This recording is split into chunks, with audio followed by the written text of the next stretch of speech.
ಉತ್ತರಾಖಂಡ್ನಲ್ಲಿ ಮೇಘಸ್ಫೋಟ 5 ಜನ ಸಾವನ್ನಪ್ಪಿದ್ದಾರೆ. ಇನ್ನು ನೂರಾರು ಜನ ನಾಪತ್ತೆಯಾಗಿದ್ದಾರೆ. ಇನ್ನು ಹಲವರಿಗೆ ಗಂಭೀರವಾಗಿ ಗಾಯವಾಗಿದೆ. ಉತ್ತರಾಖಂಡ್ನಲ್ಲಿ ಮೇಘಸ್ಫೋಟದಿಂದಾಗಿ 5 ಜನ ಸಾವನ್ನಪ್ಪಿರುವಂತದ್ದು. ನೂರಾರು ಜನರು ಕೂಡ ನಾಪತ್ತೆಯಾಗಿದ್ದಾರೆ. ಹಲವರಿಗೆ ಗಂಭೀರವಾಗಿ ಗಾಯವಾಗಿದೆ. ರುದ್ರಪ್ರಯಾಗ್ ಚಮೋಲಿಯಲ್ಲಿ ಘಟನೆ ನಡೆದಿರುವಂತದ್ದು. ಮೇಘಸ್ಫೋಟದಿಂದಾಗಿ ಮೊಪಾಟಾದಲ್ಲಿ ಸಾಕಷ್ಟು ಅವಾಂತರ ಸೃಷ್ಟಿಯಾಗಿರುವಂತದ್ದು. ಭೂಕುಸಿತ ಸಂಭವಿಸಿ 30ರಿಂದ 40 ಕುಟುಂಬಗಳು ಕೂಡ ನೆಲಸಮವಾಗಿದ್ದಾವೆ. ನೀರಲ್ಲಿ ಕೊಚ್ಚಿ ಹೋದ 15ಕ್ಕೂ ಹೆಚ್ಚು ಜಾನುವಾರು. ಹಲವರು ನಾಪತ್ತೆ. ಮುಂದುವರೆದ ಶೋಧ ಕಾರ್ಯ ಅಂತಾನೆ ಹೇಳ್ಬೋದು.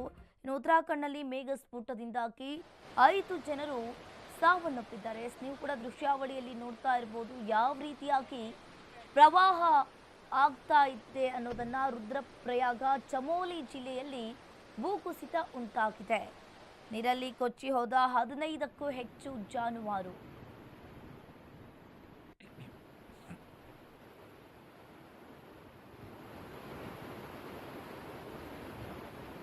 ಆಗಲೇ ಹಲವರು ಕೂಡ ನಾಪತ್ತೆಯಾಗಿದ್ದಾರೆ. ಇನ್ನು ಅವರಿಗೆ ಶೋಧ ಕಾರ್ಯವನ್ನ ಕೂಡ ನಡೆಸ್ತಾ ಇದ್ದಾರೆ. ಒಂದು ರೀತಿಯಾಗಿ ಮೇಘಸ್ಫೋಟದಿಂದಾಗಿ ಮೊಪಾಟಾದಲ್ಲಿ ಸಾಕಷ್ಟು ಅವಾಂತರ ಸೃಷ್ಟಿಯಾಗಿದೆ.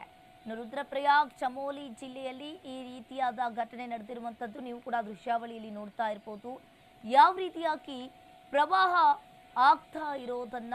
ಇನ್ನು ಭೂಕುಸಿತ ಸಂಭವಿಸಿ 30ರಿಂದ 40 ಕುಟುಂಬಗಳು ಕೂಡ ನೆಲಸಮವಾಗಿದ್ದಾವೆ.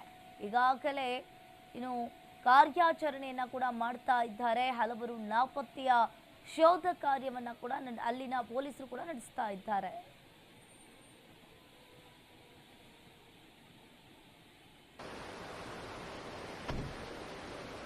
ನೋಡ್ತಾ ಇರ್ಬೋದು ಈ ಅವಾಂತರದಿಂದ ಸಾಕಷ್ಟು ಜನರು ಕೂಡ ಸಾವನ್ನಪ್ಪಿರುವಂತದ್ದು. ಇನ್ನು ಆ ನದಿಯ ದಡದಲ್ಲಿರುವ ಮನೆಗಳು ಕೂಡ ಈಗಾಗಲೇ ಭೂಕುಸಿತಗೊಂಡಿವೆ. ಸಾಕಷ್ಟು ಅವಾಂತರ ಸೃಷ್ಟಿಯಾಗಿದ್ದಾವೆ. 30ರಿಂದ 40 ಕುಟುಂಬಗಳು ಈ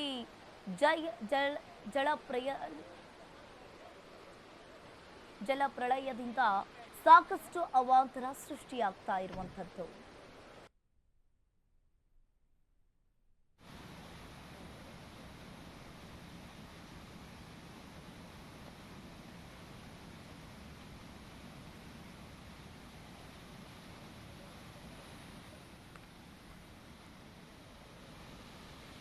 ಈಗಾಗಲೇ ಭೂಕುಸಿತದಿಂದ 30ರಿಂದ 40 ಕುಟುಂಬಗಳು ಕೂಡ ನೆಲಸಮವಾಗಿದ್ದಾವೆ. ನೀರಲ್ಲಿ 15ಕ್ಕೂ ಹೆಚ್ಚು ಕುಟುಂಬಗಳು ಈಗಾಗಲೇ ನೆಲಸಮಗೊಂಡಿರುವಂತದ್ದು. ಒಂದ್ ರೀತಿಯಾಗಿ ಇದನ್ನೆಲ್ಲ ನೋಡ್ತಾ ಇದ್ರೆ ಆ ದೇಗುಲವೇ ಅರ್ಧಕ್ಕರ್ಧ ಮುಳುಗಿ ಹೋಗಿರುವಂತದ್ದು. ನೂರಾರು ಜನರು ಕೂಡ ಇದರಲ್ಲಿ ನಾಪತ್ತೆಯಾಗಿದ್ದಾರೆ.